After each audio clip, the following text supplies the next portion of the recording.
les livres sacrés de la musique louchoise, son nom figure en grand caractère et ses œuvres sont comptées parmi les 10 premiers chapitres.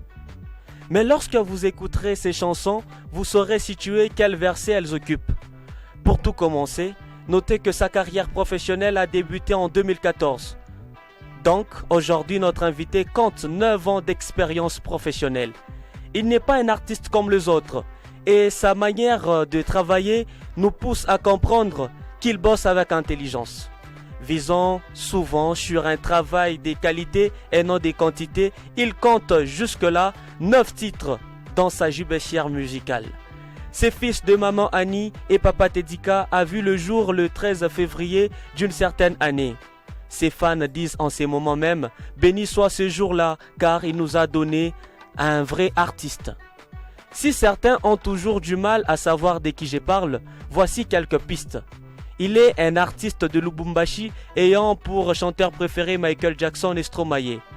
Il est un artiste résident dans cette ville, le seul ayant chanté des titres comme Sombe, Kikartie et tout, Mubozoke, Bwankuku, Boryangu, Sous-Régent, Mboke et autres titres que je ne peux citer.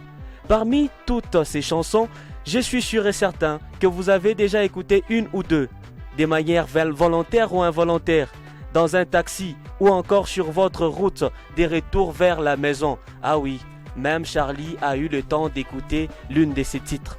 Actuellement en tournée promotionnelle pour son album 7 bords et en fouettou, il nous fait l'honneur d'être là ce soir. Messieurs et dames, ne me demandez pas de qui il s'agit car je vous parle des Ted Smith Pitbull.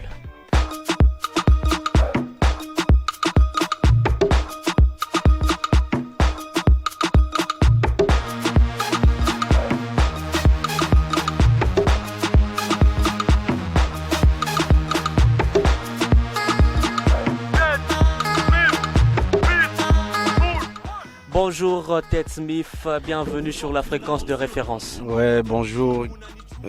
Bonjour aussi à tous les auditeurs que nous suivent un peu de partout, particulièrement aux fans des Samedi Jambon. Merci beaucoup d'avoir honoré notre invitation. Tu n'es pas le seul dans ces studios, il y a d'autres qu'on reçoit.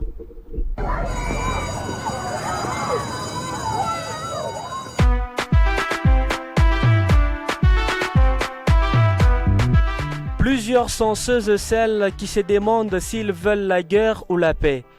Mais au final, ils prennent les deux, en pensant que ça permet d'avancer dans le futur passé. La réjouissance de certains est de tuer les autres pour remplir leur ventre de leur sang. Le monde est perdu à cause de la vérité. En même temps, les ténèbres éclairent les sentiments des autres. Après avoir remporté une guerre, il faut encore aller à la recherche de la paix. Au final, on s'est redit, qu'est-ce qu'on veut, la guerre ou la paix? Mais on prend le deux.